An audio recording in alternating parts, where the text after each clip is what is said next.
네, 반갑습니다. 오늘 함께 찬양 함께 나누기를 원합니다. 우리 전도사님 두 분께서 세미나 기간이었습니다. 어제, 오늘, 내일 이렇게 해서 제가 오늘 찬양 인도를 같이 하게 되었는데요. 우리 하나님을 기쁜 마음으로, 하나님을 또 즐거워하는 마음으로 이 시간에 우리 함께 찬양하며 나가기를 원합니다. 우리 할 수 있다 하신 이는 나의 능력 주 하나님, 우리 힘차게 박수치며 함께 찬양하겠습니다.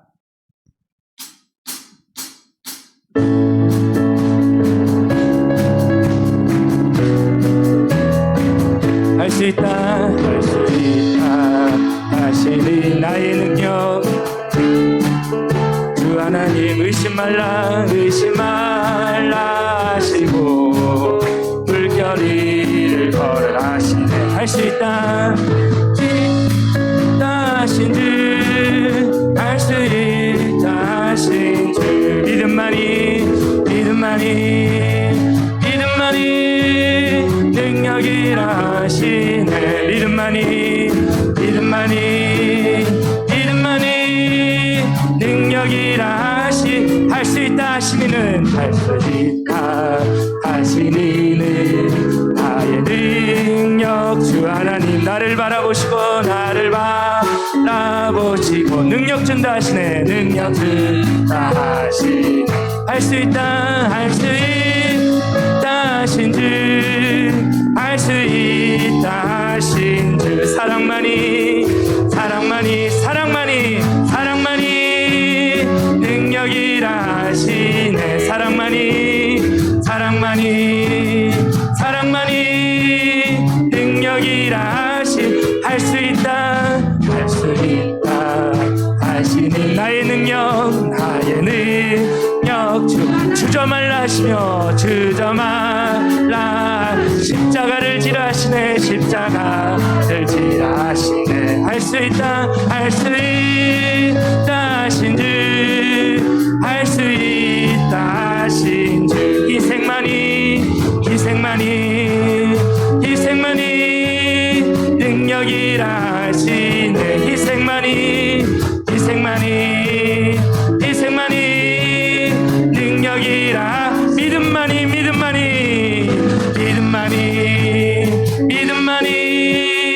능력이라 하시네. 믿음만이 능력이라 하시네. 주 하나님 독생자 예수 날 위하여 오시었네. 내 모든 죄 다 사시고 죽음에서 부활하신 나의 구세주, 살아계신 주, 나의 참된 소망, 걱정 근심 전혀 없네. 사랑의 주내 발길 인도하니 내 모든 삶의 기쁨 늘 충만하네. 주 안에서 거듭난 생명 도우시는 주의 참 기쁨과 확신 가지고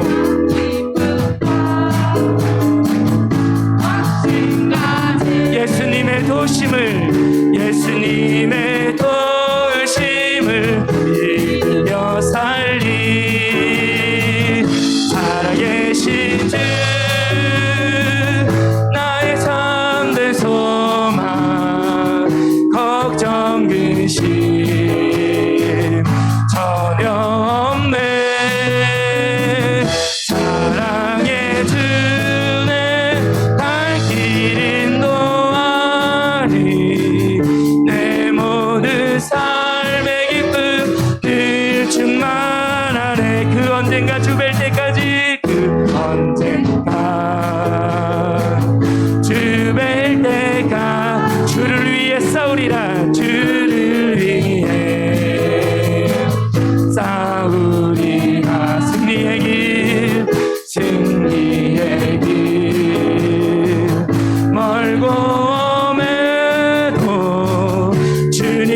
주께서 나의 앞길 지켜주시리.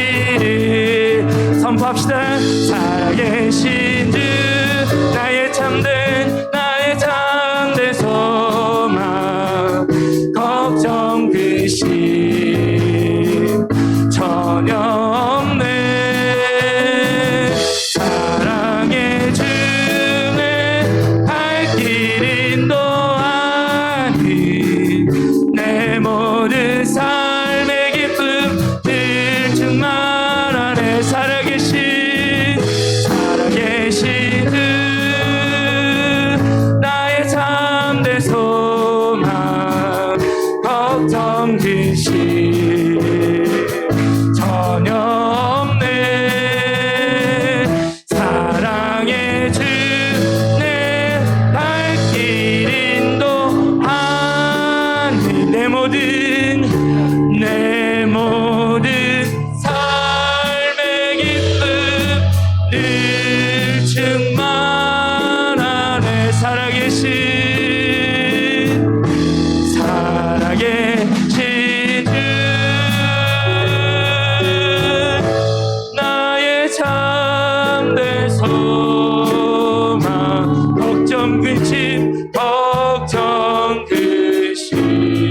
전혀 없습니다. 주님 전혀 없네.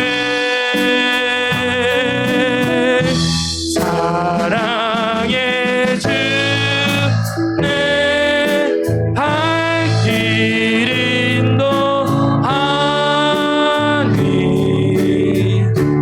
내 모든 삶의 기쁨 늘 충만하네. 전능하신 나의 주 하나님, 전능하신 나의 주 하나님은 능치 못하실 일 전혀 없네. 우리의 모든 강구도 우리의 모든 생각도 우리의 모든 꿈과 모든 소망도 신실하신 나의 주 하나님은 우리의 모든 괴로움 바꿀 수 있네. 불가능한 일 행하시고 죽은 자를 일으키시니 그를 이길 자 아무도 없네. 주의 말씀 의지하여 깊은 곳에 금을 던져 오늘 그가 놀라운 일을 이루시는 것 보라. 주의 말씀 의지하여 깊은 곳에 금을 던져 믿는 자에게 능치 못함 없네. 주의 말씀 의지하여 깊은 곳에 금을 던져 오늘 그가 놀라운 일을 이루시는 것 보라. 주의 말씀 의지하여 믿음으로 금을 던져 믿는 자에게 능치 못함 없네. 믿는 자에게 능치 못함 없네. 이 시간에 우리 목사님 나오실 때까지 함께 기도하며 나갑시다. 믿는 자에게 능치 못함이 없음을 고백합니다. 이 시간에 우리에게 믿음으로 충만케 하여 주옵소서. 주의 말씀을 들을 때 믿음으로 우리를 주의 말씀을 의지하여 달려갈 수 있는 은혜의 시간이 되게 하여 주시옵소서. 이 시간에 함께 우리 목사님 나오실 때까지 기도하며 나가겠습니다. 참 좋으신 하나님 아버지, 신의 간절히 기도합니다. 아버지, 우리를 사랑하여 주시고 하여 주의 말씀을 따라 의지하며 나가는 귀한 은혜의 시간을 허락하여 주심을 감사합니다. 아버지, 이 시간에 믿음 없는 우리를 불쌍히 여겨주시옵시고 아버지 주의 말씀을 의지하여 달려갈 때 하나님의 말씀으로 충만케 하여 주시고 주의 말씀으로 다시 한 번 더 나아가는 귀한 은혜의 시간이 되어줄 수 있도록 아버지의 시간에 도와주시옵소서. 아버지 우리 안에 다시 한 번 더 주님의 말씀만을 아버지 의지하게 하여 주시고 주님의 말씀만을 사모하며 달려나가는 귀한 은혜의 시간이 되어줄 수 있도록 주께서 간섭하여 주시고 붙잡아 주시옵소서. 아버지 우리 모인 가운데 역사하신 하나님을 찬양합니다.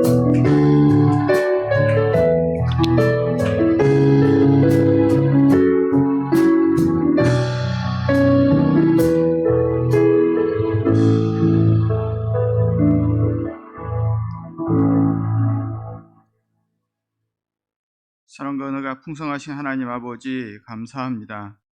이 시간에 하나님 앞에 나와 예배할 수 있도록 우리의 발걸음을 인도하신 하나님께 감사를 드립니다.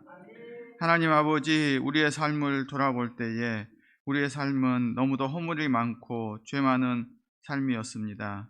그러함에도 불구하고 이러한 우리를 사랑하시어 예수 그리스도를 이 땅 가운데 보내시고 우리의 모든 죄를 감당하시기 위해 십자가를 지시기까지 우리를 사랑하여 주신 하나님 아버지의 크신 사랑을 찬양합니다. 하나님 아버지, 우리가 이러한 큰 사랑을 받았다는 사실을 기억하며 이 세상에서 성도로서의 온전한 삶을 살아가게 하여 주시옵소서. 우리의 연약함을 하나님께서 붙들어 주시어서 우리가 이 세상에서 빛과 소금의 역할을 감당하는 온전한 성도의 삶을 살아가게 하여 주시옵소서. 하나님, 무엇보다도 계속되는 코로나 상황으로 인하여서 힘들고 지쳐가는 우리의 성도들을 기억하시고 그들의 마음에 평안함을 주시고 위로함을 주시어서 경제적으로나 건강적으로 어렵고 힘들어하는 성도들이 우리 예수 그리스도를 통하여 마음의 평안을 얻게 하여 주시옵소서. 그리하여 그 어떠한 상황 가운데서도 낙심하거나 좌절하지 않는 믿음의 성도들이 되게 하여 주시옵소서. 하나님 아버지, 동산교회 건축을 허락하시고 하나님의 은혜 가운데 지금까지 아무런 사고 없이 잘 진행되게 하심에 감사를 드립니다. 이제 마무리 인테리어 공사와 음향, 영상, 조명 등의 공사를 진행하고 있습니다. 하나님이 정하신 때에 잘 입당이 될 수 있도록 남은 건축 기간 가운데도 하나님 은혜를 내려 주시옵소서. 우리 모든 성도들이 한 마음으로 기쁨으로 교회 건축에 동참하게 하여 주시옵소서. 하나님, 오늘 우리가 드리는 이 예배가 하나님께만 온전히 영광 돌려 드리는 예배가 될 수 있도록 우리의 생각과 마음을 주장하여 주시어서 온전히 예배에 집중하게 하여 주시옵소서. 감사를 드리며 우리 주 예수 그리스도의 이름으로 기도드립니다. 아멘. 이 시간에는 다 같이 우리가 하나님의 말씀을 읽는 시간입니다. 오늘은 구약성경 여호수아 22장의 말씀과 신약성경 요한계시록 21장의 말씀, 그리고 오늘 우리에게 주시는 하나님의 말씀 미가서 5장 10절에서 15절의 말씀을 드라마 바이블을 통하여서 우리가 함께 읽도록 하겠습니다. 제22장.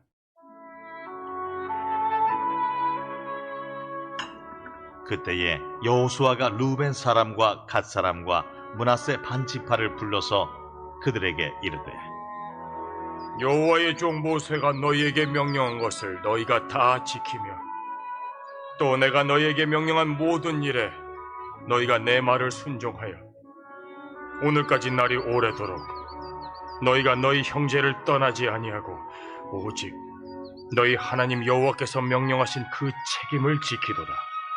이제는 너희의 하나님 여호와께서 이미 말씀하신 대로 너희 형제에게 안식을 주셨으니 그런즉 이제 너희는 여호와의 종 모세가 요단 저쪽에서 너희에게 준 소유지로 가서 너희의 장막으로 들어가되 오직 여호와의 종 모세가 너희에게 명령한 명령과 율법을 반드시 행하여 너희의 하나님 여호와를 사랑하고 그의 모든 길로 행하며 그의 계명을 지켜 그에게 친근히 하고 너희의 마음을 다하며 성품을 다하여 그를 섬길지니라.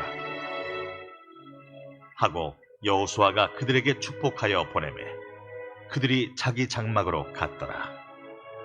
므낫세 반지파에게는 모세가 바산에서 기업을 주었고 그 남은 반지파에게는 여호수아가 요단 이쪽 서쪽에서 그들의 형제들과 함께 기업을 준지라. 여호수아가 그들을 그들의 장막으로 돌려보낼 때에 그들에게 축복하고 말하여 이르되 너희는 많은 재산과 힘이 많은 가축과 은과 금과 구리와 쇠와 힘이 많은 의복을 가지고 너희의 장막으로 돌아가서 너희의 원수들에게서 탈취한 것을 너희의 형제와 나눌지니라. 루벤 자손과 갓 자손과 므낫세 반지파가 가나안 땅 실로에서 이스라엘 자손을 떠나 여호와께서 모세에게 명령하신 대로 받은 땅 곧 그들의 소유지 길르앗으로 가니라.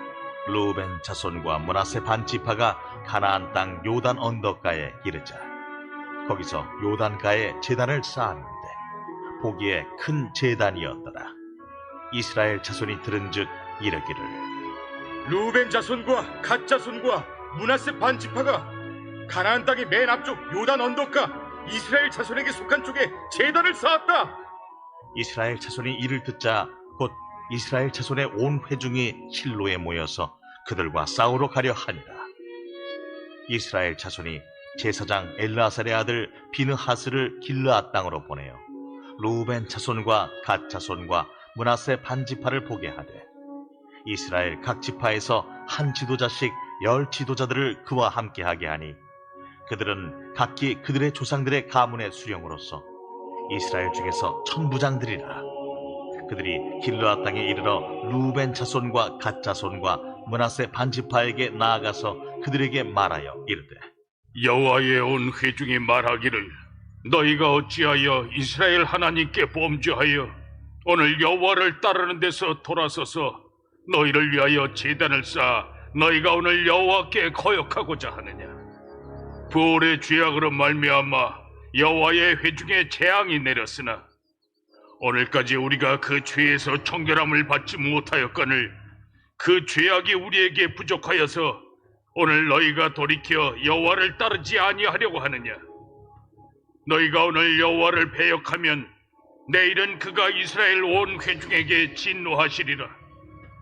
그런데 너희의 소유지가 만일 깨끗하지 아니하거든 여호와의 성막이 있는 여호와의 소유지로 건너와 우리 중에서 소유지를 나누어 가질 것이니라.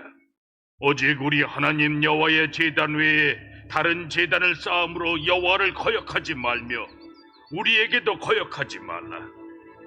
세라의 아들 아간이 온전히 바친 물건에 대하여 범죄함으로 이스라엘 온 회중의 진노가 임하지 아니하였느냐. 그의 죄악으로 멸망한 자가 그 한 사람만이 아니었느니라. 루벤 자손과 갓 자손과 므낫세 반지파가 이스라엘 천천의 수령들에게 대답하여 이르되 전능하신 자 하나님 여호와, 전능하신 자 하나님 여호와께서 하시나니 이스라엘도 장차 알리라. 이 일이 만일 여호와를 거역함이거나 범죄함이거든 주께서는 오늘 우리를 구원하지 마시옵소서. 우리가 제단을 쌓은 것이 돌이켜 여호와를 따르지 아니하려 함이거나 또는 그 위에 번제나 소제를 드리려 함이거나 또는 화목제물을 드리려 함이거든 여호와는 친히 벌하시옵소서. 우리가 목적이 있어서 주의하고 이같이 하였노라. 곧 생각하기를 후일에 너희의 자손이 우리 자손에게 말하여 이르기를 너희가 이스라엘 하나님 여호와와 무슨 상관이 있느냐. 너희 르우벤 자손 갓 자손아, 여호와께서 우리와 너희 사이에 요단으로 경계를 삼으셨나니 너희는 여호와께 받을 분깃이 없느니라 하여 너희의 자손이 우리 자손에게 여호와 경외하기를 그치게 할까 하여 우리가 말하기를 우리가 이제 한 제단 쌓기를 준비하자 하였노니 이는 번제를 위함도 아니요 다른 제사를 위함도 아니라 우리가 여호와 앞에서 우리의 번제와 우리의 다른 제사와 우리의 화목제로 섬기는 것을 우리와 너희 사이와 우리의 후대 사이에 증거가 되게 할 뿐으로써 너희 자손들이 후일에 우리 자손들에게 이르기를 너희는 여호와께 받을 분깃이 없다 하지 못하게 하려 함이라. 우리가 말하였거니와 만일 그들이 후일에 우리에게나 우리 후대에게 이같이 말하면 우리가 말하기를 우리 조상이 지은 여호와의 제단 모형을 보라. 이는 번제를 위한 것도 아니요 다른 제사를 위한 것도 아니라 오직 우리와 너희 사이에 증거만 되게 할 뿐이라. 우리가 번제나 소제나 다른 제사를 위하여 우리 하나님 여호와의 성막 앞에 있는 제단 위에 제단을 쌓음으로 여호와를 거역하고 오늘 여호와를 따르는 데에서 돌아서려는 것은 결단코 아니라 하리라. 제사장 비느하스와 그와 함께한 회중의 지도자들 곧 이스라엘 천천의 수령들이 르우벤 자손과 갓 자손과 므낫세 자손의 말을 듣고 좋게 여긴지라. 제사장 엘르아살의 아들 비느하스가 르우벤 자손과 갓 자손과 므낫세 자손에게 이르되 우리가 오늘 여호와께서 우리 중에 계신 줄을 아노니 이는 너희가 이 죄를 여호와께 범하지 아니하였음이니라. 너희가 이제 이스라엘 자손을 여호와의 손에서 건져내었느니라 하고 제사장 엘르아살의 아들 비느하스와 지도자들이 르우벤 자손과 갓 자손을 떠나 길르앗 땅에서 가나안 땅 이스라엘 자손에게 돌아와 그들에게 보고하매 그 일이 이스라엘 자손을 즐겁게 한지라. 이스라엘 자손이 하나님을 찬송하고 르우벤 자손과 갓 자손이 거주하는 땅에 가서 싸워 그것을 멸하자 하는 말을 다시는 하지 아니하였더라. 르우벤 자손과 갓 자손이 그 제단을 에시라 불렀으니 우리 사이의 이 제단은 여호와께서 하나님이 되시는 증거라. 함이었더라.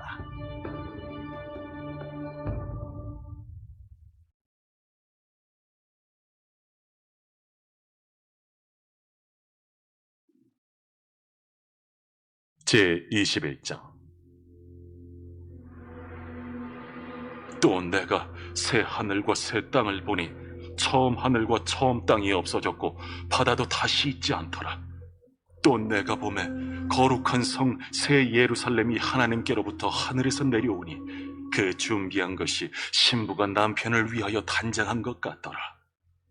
내가 들으니 보좌에서 큰 음성이 나서 이르되 보라, 하나님의 장막이 사람들과 함께 있음에 하나님이 그들과 함께 계시리니 그들은 하나님의 백성이 되고 하나님은 친히 그들과 함께 계셔서 모든 눈물을 그 눈에서 닦아주시니 다시는 사망이 없고 애통하는 것이나 곡하는 것이나 아픈 것이 다시 있지 아니하리니 처음 것들이 다 지나갔음이로라.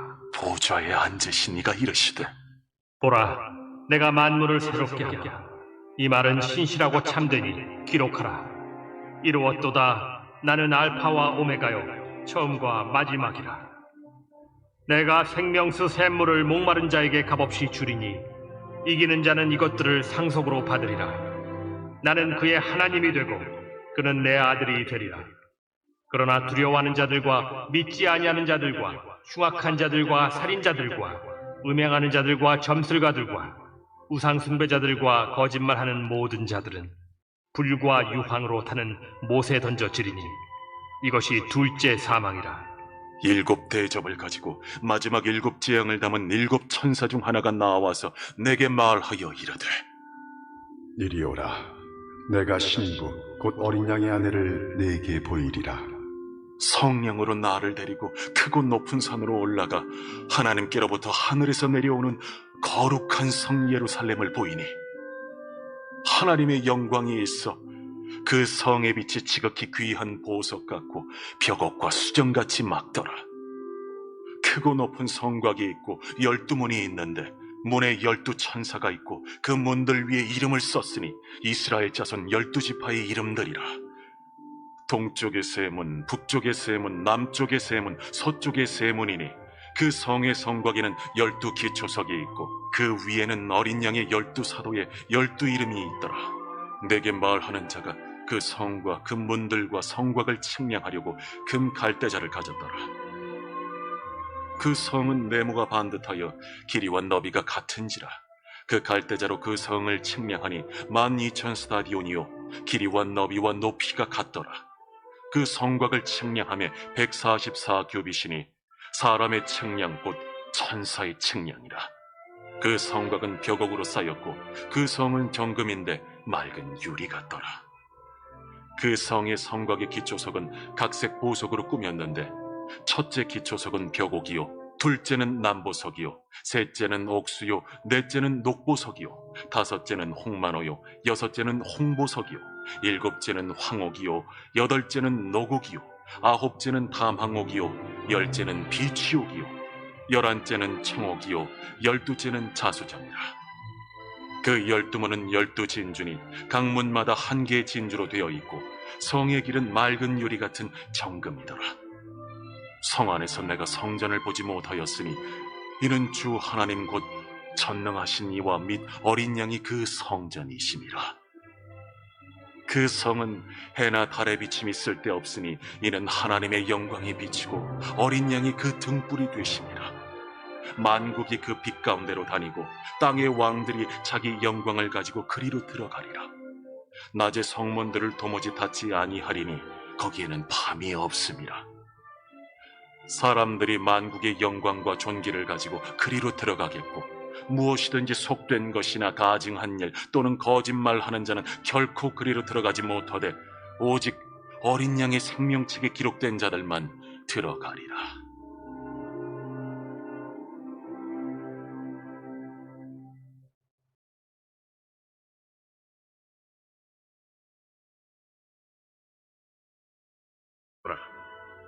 여호와께서 이르시되 그날에 이르러는 내가 내 군마를 네 가운데서 멸절하며 내 병거를 부수며 내 땅의 성읍들을 멸하며 내 모든 견관성을 무너뜨릴 것이며 내가 또 복수를 네 손에서 끊으리니 내게 다시는 점쟁이가 없게 될 것이며 내가 새긴 우상과 주상을 너희 가운데서 멸절하리니 내가 내 손으로 만든 것을 다시는 섬기지 아니하리라. 내가 또 내 아세라 목상을 너희 가운데서 빼버리고 내 성읍들을 멸할 것이며 내가 또 진노와 분노로 순종하지 아니한 나라에 갚으리라 하셨느니라. 아멘. 기도하겠습니다. 사랑의 하나님 아버지, 감사합니다. 오늘 또 말씀을 사모하는 마음으로 이 자리에 나온 우리 성도들 한 사람 한 사람을 기억하여 주시고 우리의 삶을 지켜 주시옵소서. 하나님, 이 시간 하나님의 말씀을 듣고자 합니다. 이 시간 우리에게 주신 말씀을 통하여서 우리가 깨닫게 하시고 그 깨달음으로 이 세상의 삶 가운데서 믿음으로 승리하는 온전한 성도의 삶을 살아가는 우리 모두가 되게 하여 주시옵소서. 감사를 드리며 우리 주 예수 그리스도의 이름으로 기도드립니다. 아멘. 오늘 또 선포되는 이 말씀이 나에게 주시는 하나님의 말씀이라고 믿음으로 믿고 받아들이시는 성도님들에게 하나님의 놀라운 은혜와 축복이 함께 하실 줄을 믿습니다. 우리가 계속해서 미가서의 말씀을 살펴보고 있습니다. 오늘 살펴볼 미가서 5장 이 마지막 10절에서 15절 말씀은 미가서 4장부터 시작되는 마지막 날에 대한 예언의 마무리 부분이라고 할 수가 있습니다. 특별히 미가서 4장 1절을 보면 끝날에 이르러는 이라는 단어로 시작을 합니다. 그리고 오늘 본문 미가서 5장 10절을 보면 그날에 이르러는 이라는 단어로 시작을 하는데 우리가 보고 있는 개역 개정은 5장 10절의 말씀을 여호와께서 이르시되 그날에 이르러는 이라고 번역을 하고 있습니다. 그렇게 해서 여호와께서 이르시되라는 말이 강조되고 있지만 우리가 히브리어 성경을 보면은 이게 순서가 바뀌어 있습니다. 즉 그날에 이르러서는 여호와께서 말씀하시되라는 순서로 되어 있습니다. 즉 여호와께서 이르시되라는 말보다는 그날이 강조되고 있다는 사실이죠. 즉 이 말씀은 미가서 4장부터 5장까지의 전체적인 말씀이 마지막 날, 끝날에 대한 내용을 포괄적으로 설명하고 있다는 것이죠. 그래서 이 마지막 날에 이루어질 일에 대해서 이 마지막으로 어떠한 일이 벌어지고 있는가를 오늘 본문이 말한다라고 볼 수가 있습니다. 그러면 이 미가서에서 말하는 마지막 때, 끝날은 언제를 말하는 것일까요? 어떤 사람들은 예수님이 마지막에 심판주로 다시 재림하실 때를 마지막 때다라고 이야기를 합니다. 이 말씀도 맞습니다. 이것은 그렇지만 가장 좁은 의미에서의 마지막 때다라고 이야기를 할 수가 있습니다. 우리가 더 넓은 의미에서의 마지막 때는 언제부터 언제까지를 우리가 마지막 때라고 말할 수가 있습니까? 우리가 4장부터 5장까지의 내용에서도 들어가 있지만 예수님께서 이 땅에 동정녀 마리아를 통하여서 태어나신 때부터 이 마지막 때가 시작되었다라고 이야기를 합니다. 그리고 예수님이 다시 재림주로 오실 때, 심판주로 오실 때에 이 마지막 때가 완성이 된다라고 이야기를 할 수가 있죠. 그러면 우리가 살아가는 지금 이때는 어느 시대이겠습니까? 바로 저와 여러분이 살아가고 있는 지금 이 시대가 마지막 때, 종말의 때다라고 이야기를 할 수가 있습니다. 이 말씀은 오늘 본문을 포함한 미가서의 말씀들이 마지막 때에 해당된다는 이 말은 훗날에 예수님이 다시 재림주로 오셔서 심판할 그 때의 성도들, 믿는 사람들에게 해당된다는 말씀만이 아니라 지금 저와 여러분에게 동일하게 적용될 수 있는 말씀이라는 것입니다. 그래서 우리는 오늘 본문의 말씀을 통하여서 마지막 시대를 살아가는 우리에게 필요한 것이 무엇이며 우리에게 있어서는 안 될 것들이 무엇인가를 살펴보고자 합니다. 오늘 본문 10절과 11절의 말씀을 우리가 공동 번역 성경으로 보도록 하겠습니다. 그날이 오면 야훼의 말씀이다. 나는 너희가 타던 말을 모조리 죽이고 너희가 몰던 병거를 없애버리리라. 너희 나라 성읍들을 무너뜨리고 요새들을 다 허물어 버리리라 라고 말씀합니다. 여기서 그날이 오면 어떠한 일이 벌어진다라고 이야기를 하고 있습니까? 너희가 타던 말들을 다 죽이고 너희가 몰던 병거들을 다 없애고 너희가 살고 있던 성읍들과 너희를 지켜주던 요새들을 다 허물어 버리겠다는 하나님의 말씀이 존재하고 있습니다. 그러면 여기서 그날이 언제이겠습니까? 그날은 우리가 앞서서 마지막 때가 이 그날이라고 이야기를 했습니다. 그렇다면 이 그날에 우리 성도들은 무엇을 하고 있어야 하는가를 말하고 있는 것이죠. 그러니까 우리가 성도라면 마지막 때를 살아가는 그날에 우리는 어떠한 삶을 살고 있어야 하는가? 우리가 그러한 성도로서의 온전한 삶을 살지 못할 때에 오늘 본문과 같은 일이 우리에게 이루어진다라고 이야기를 합니다. 우리가 마지막 때를 살아가는 성도는 어떠한 삶을 살아가야 하겠습니까? 우리가 오늘 본문 앞절까지 살펴보았을 때 우리가 마지막 때를 살아가는 성도들은 예수 그리스도를 통하여 구원받은 성도들은 예수 그리스도를 통한 이 구원의 말씀을 온 세상에 전하는 삶을 살아야 한다라고 이야기를 했습니다. 즉 하나님의 나라가 이 세상의 땅끝까지 이르러 세워져 가는 일에 우리 성도들이 힘을 내는 삶을 살아가는 시기가 바로 이 마지막 때라고 이야기를 하고 있습니다. 그날의 성도들은 구원받은 성도로서 이 세상에서 이슬과 담비와 같은 삶, 하나님의 은혜를 이 세상에 전하는 삶을 살아야 한다라고 이야기를 하고 있습니다. 그러면 성도들이 이러한 삶을 살아가기 위해서 어떻게 해야 하겠습니까? 우리가 이 일을 감당하기 위해서 우리가 우리의 삶에 가지고 있지 말아야 할 것들이 있다라고 이야기를 합니다. 그러니까 우리가 이러한 삶을 살아야 한다는 것을 잘 알고 있습니다. 이 세상에서 하나님의 영광을 위해 살아야 되고 우리가 하나님의 은혜를 전하는 삶을 살아야 한다라고 이야기를 하고 있는데 그렇게 살아가지 못하는 이유가 어디에 있는가를 생각해 보라는 것입니다. 즉 오늘 본문 10절과 11절의 말씀은 너희가 그렇게 살아가지 못하도록 방해하는 것들이 무엇인가를 보라고 이야기를 합니다. 이스라엘 백성들이 하나님의 선민으로서 하나님의 백성으로 살아가지 못하는 이유가 무엇 때문이라고 이야기를 합니까? 바로 말이고 병거이고 그들이 살아가는 성읍이고 그들의 요새가 그들을 하나님의 백성으로서 참된 하나님의 성도로서의 삶을 살아가지 못하게 방해하고 있다라고 이야기를 하는 것입니다. 그렇기 때문에 하나님께서는 그날에 이러한 모든 것들을 제거하여 버리겠다고 선언하고 있는 것입니다. 그런데 우리가 여기서 한번 생각을 해보십시오. 선지자가 제거하겠다고 했던 것들, 말과 병거와 성읍들과 요새들, 이것들이 나쁜 것입니까? 좋은 것입니까? 이것들 이 자체가 나쁜 것이냐고 묻고 있는 것입니다, 여러분. 이 자체적으로 이게 나쁜 것이 아닙니다.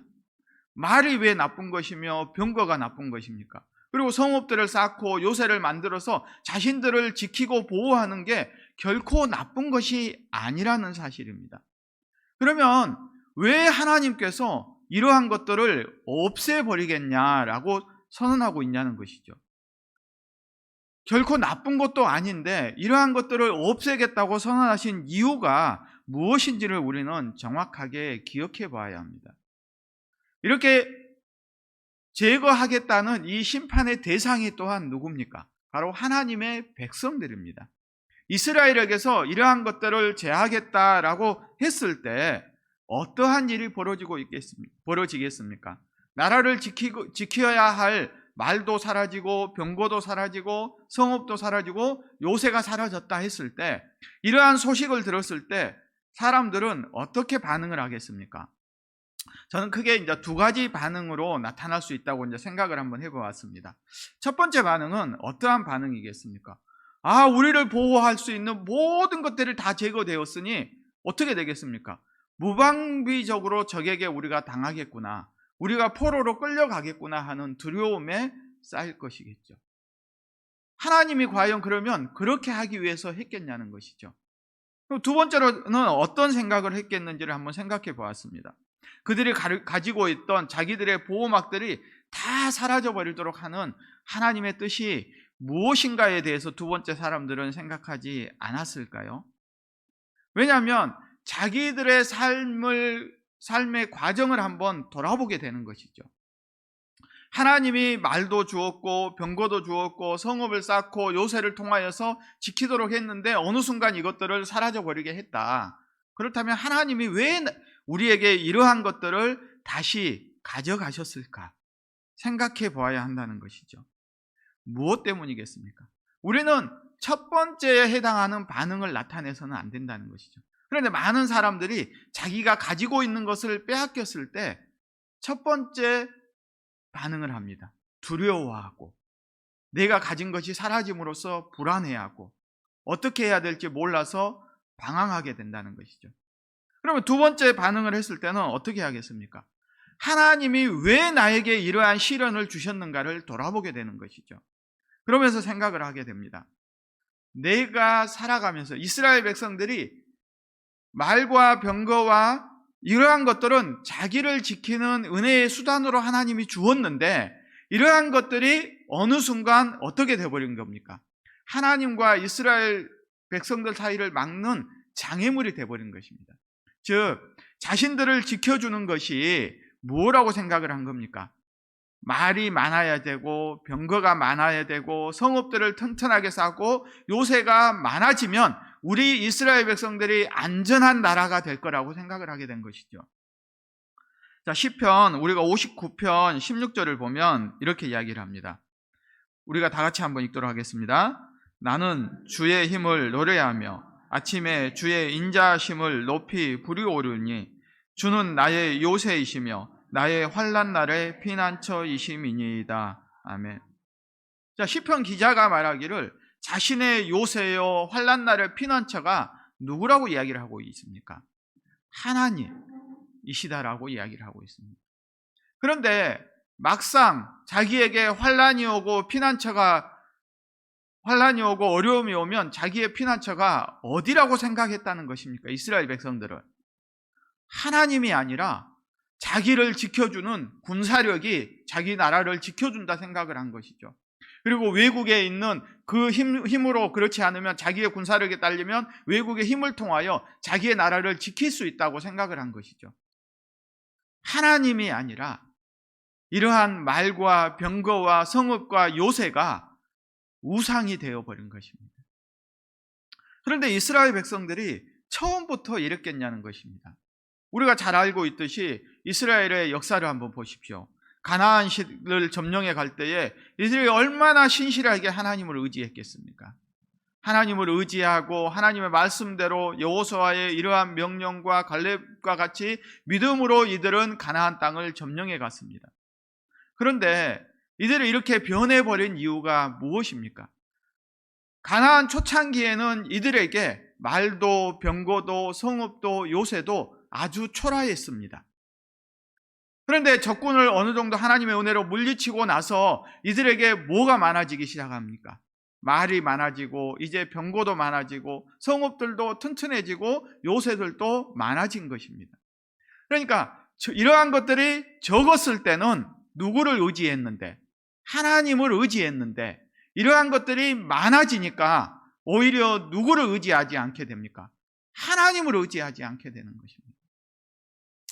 이러한 현상을 한자 수고로 뭐라고 이야기를 합니까? 과유불급이다라고 이야기를 합니다. 지나치는 것은 모자란만 못하다는 것이죠. 이들에게 말이 부족하고 병거가 부족했을 때는 하나님을 온전히 의지하는 믿음이 있었지만 이들에게 풍족해지자 오히려 그 풍족함이 이들의 믿음을 떠나게 하시고 하나님과의 장애물이 되게 하신 것입니다. 그렇게 하나님께서는 이 모든 것들을 제거하겠다라고 이야기를 하십니다. 이 제거하려는 하나님의 목적이 어디에 있는 것입니까? 이스라엘 백성들을 포로에 끌려가도록 하나님이 이스라엘 백성들에게 그냥 고난을 주기 위해서입니까? 오히려 반대로 이스라엘 백성들을 구원하기 위해서였습니다. 너희와 우리 사이를 가로막고 있는 이 장애물을 제거해서 너희와 내가 다시 하나가 되도록, 그 어떠한 상황 가운데서도 너희들은 나만 의지하도록 하는 믿음을 회복하도록 하기 위해서 하나님이 사랑의 매를 들었다라고 우리가 이야기를 하는 것입니다. 사랑하는 성도 여러분, 하나님과 우리 사이를 가로막고 있는 것이 무엇인가를 생각해 보아야 합니다. 그것이 때로는 돈일 수도 있고 건강일 수도, 물질이나 권력이나 명예일 수도 있습니다.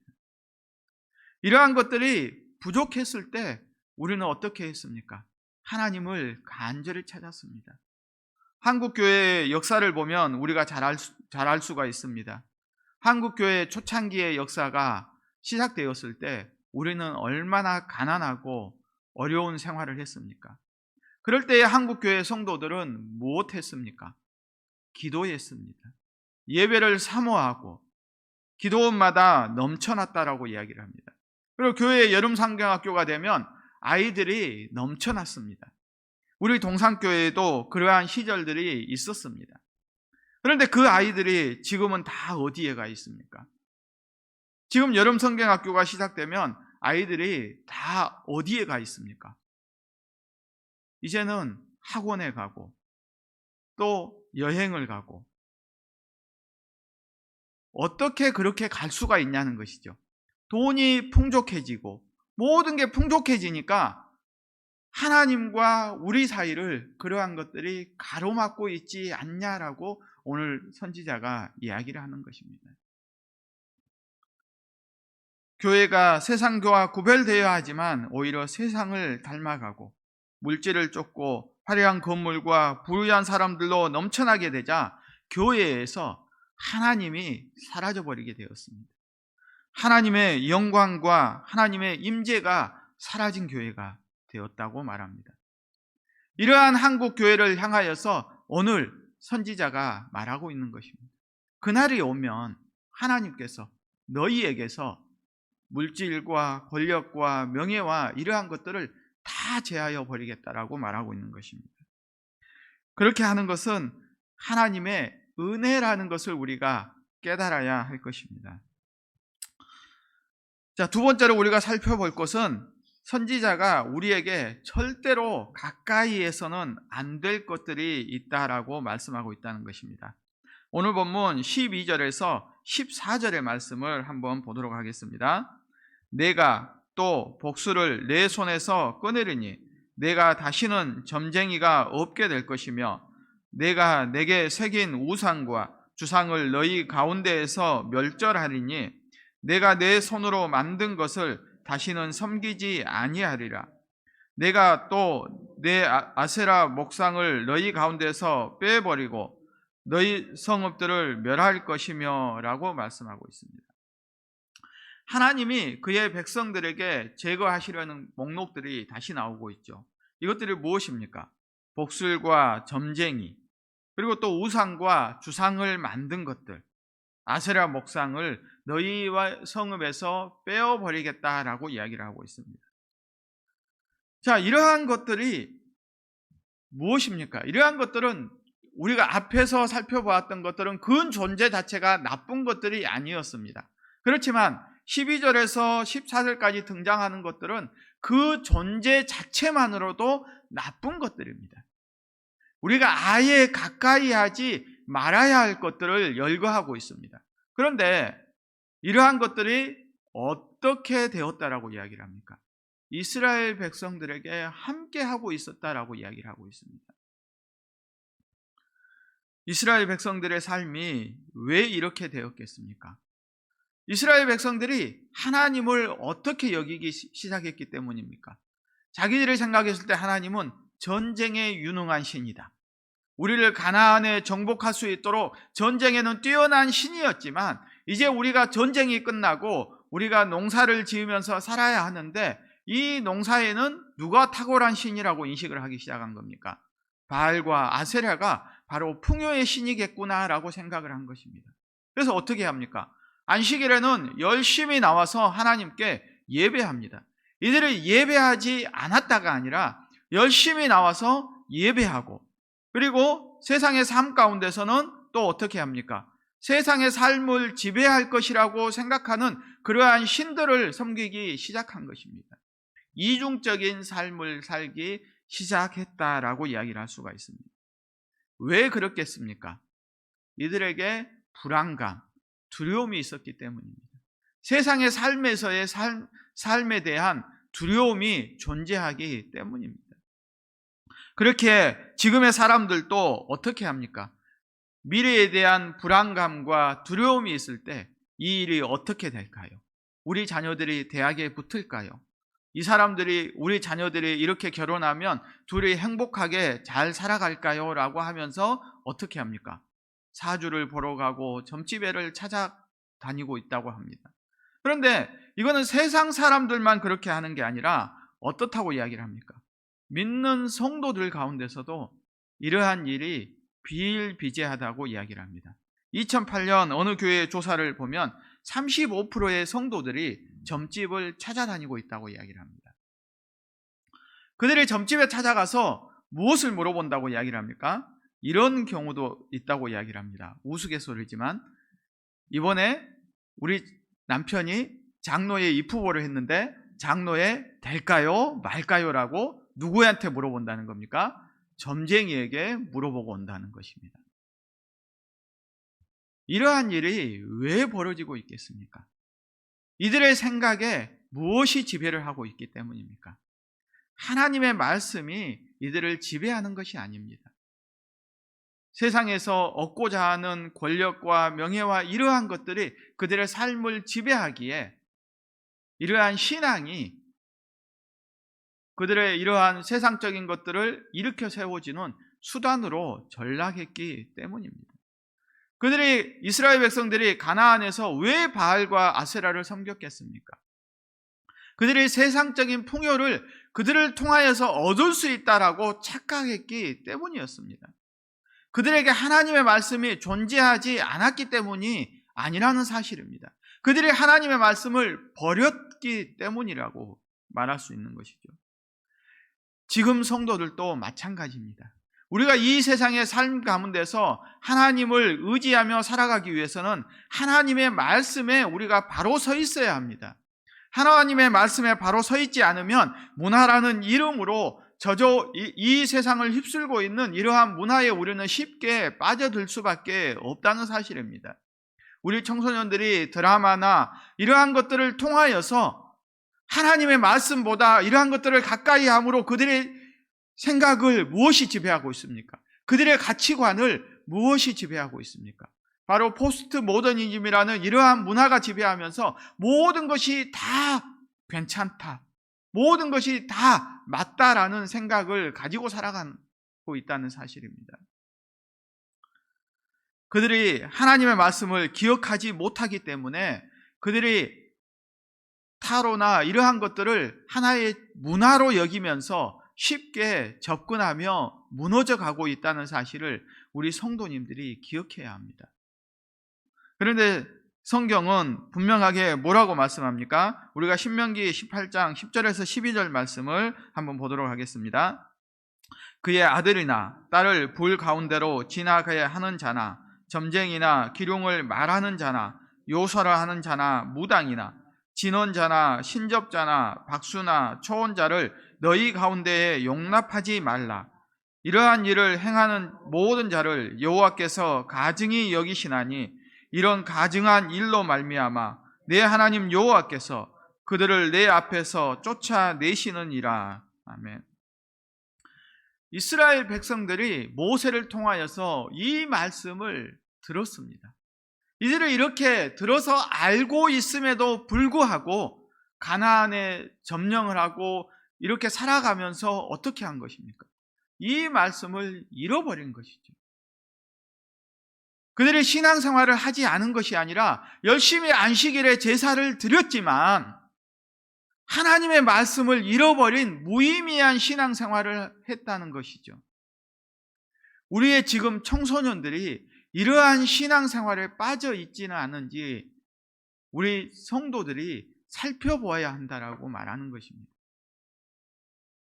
우리의 청소년들이 하나님의 말씀을 잃어버리고 교회에 나오는 것으로 만족해서는 안 된다는 것입니다.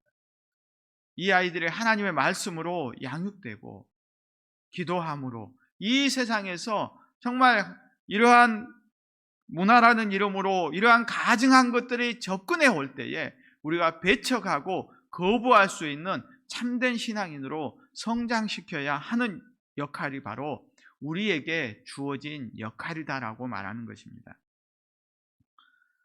사랑하는 성도 여러분, 우리의 신앙에 중도라는 것은 없습니다.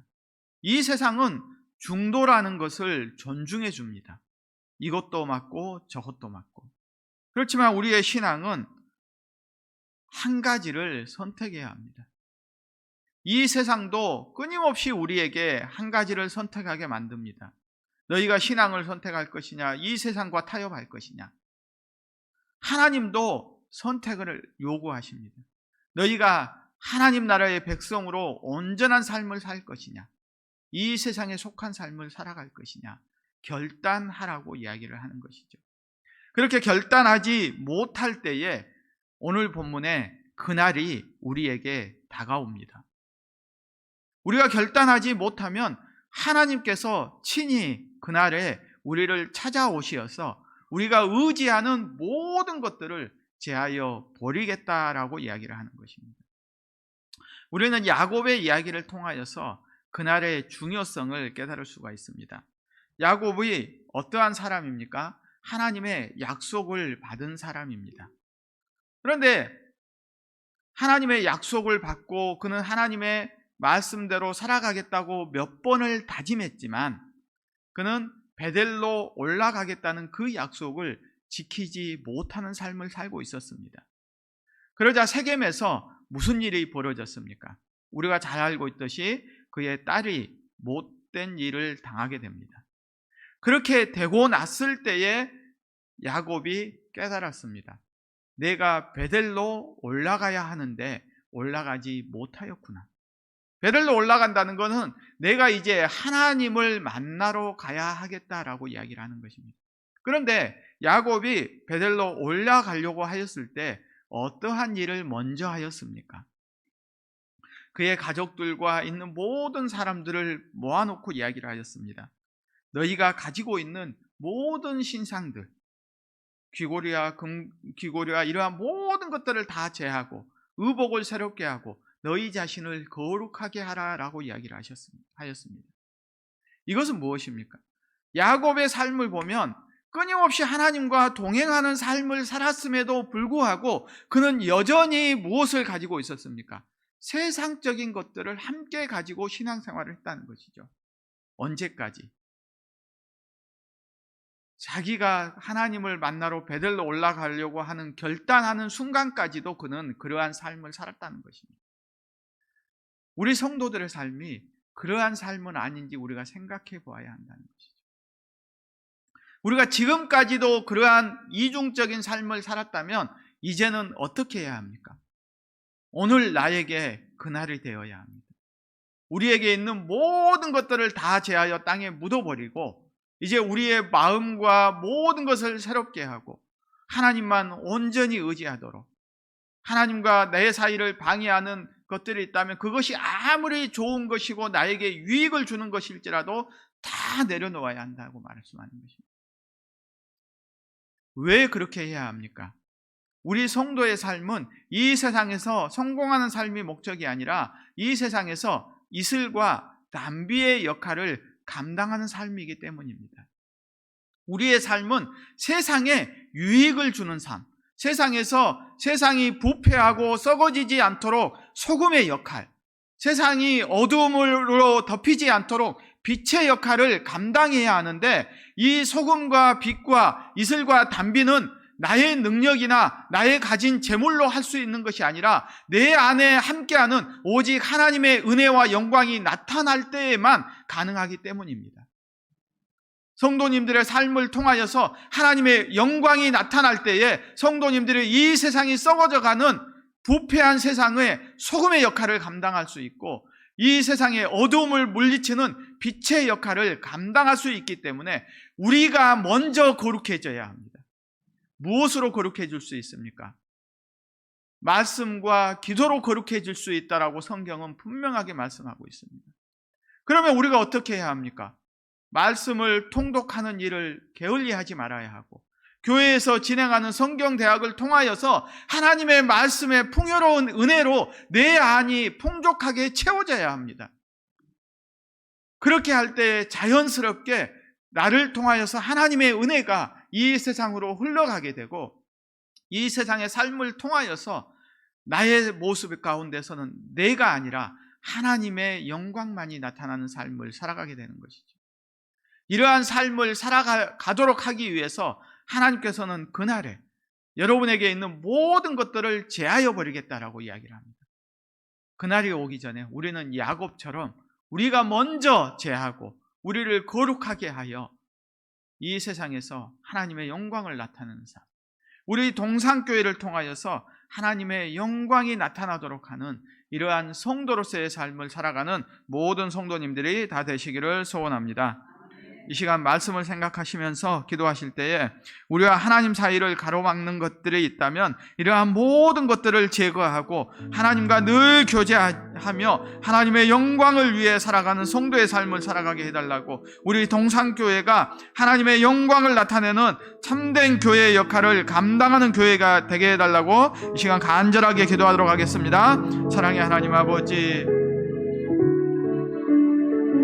감사를 드립니다. 우리의 삶을 돌아볼 때에 우리가 세상의 것들, 하나님의 은혜로 주었던 것들을 하나님의 은혜의 수단으로 생각하지 아니하고 오히려 그러한 것들을 우상으로 여기며 그러한 것들이 전부인 삶을 살았던 우리의 삶을 고백하며, 하나님 이제는 모든 것들을 제하고 하나님 앞에 다시 한번 거룩하게 되기를 소망합니다. 이제 배를 올라가겠다는 야곱의 결단처럼 우리가 다시 한번 하나님 앞에 나아가겠습니다라고, 하나님과 온전히 교제하는 삶을 살아가겠습니다라고 고백하는 참된 성도의 삶을 살아가기를 고백합니다.